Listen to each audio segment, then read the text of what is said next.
నువ్వు ఒక పరుగు పందెంలో ఉన్నావు. మొదట్లో అందరూ నీతో కలిసి గెలవడానికి వచ్చినట్టు అనిపిస్తుంది. కానీ రేస్ స్టార్ట్ అయిన తర్వాత ఒకడు నిన్ను పక్కకు నెట్టేస్తాడు. ఇంకొకడు నిన్ను కిందకి లాగడానికి ప్రయత్నిస్తాడు. నువ్వు నీ దారిలో పరిగెత్తుతుంటే వెనకాల నుంచి కొట్టేవాళ్ళు, కాలు అడ్డు పెట్టేవాళ్ళు, నిన్ను పడగొట్టడానికి ఎవరూ మిస్ అవ్వరు. చివరికి నువ్వు పడిపోతావు. దెబ్బలు తగులుతాయి, నొప్పి ఉంటుంది. అప్పుడే నీకు అర్థమవుతుంది, ఇక్కడ అందరూ గెలవడానికి రాలేదు, నిన్ను ఓడించడానికి వచ్చారు. ఇదే జీవితం.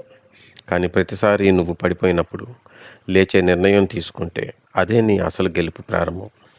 లేచి మళ్ళీ పరిగెత్తు. ఈసారి ఇంకా బలంగా, ఇంకా తెలివిగా. అందరినీ దాటి ముందుకు వెళ్ళి ఒకసారి వెనక్కి తిరిగి చూడు. మీసం మీద చెయ్యి వేసి ఒక చిన్న నవ్వు నవ్వు. ఆ చిన్న నవ్వే వాళ్ళకి పెద్ద సమాధానం అవుతుంది. లేచి పరిగెత్తు.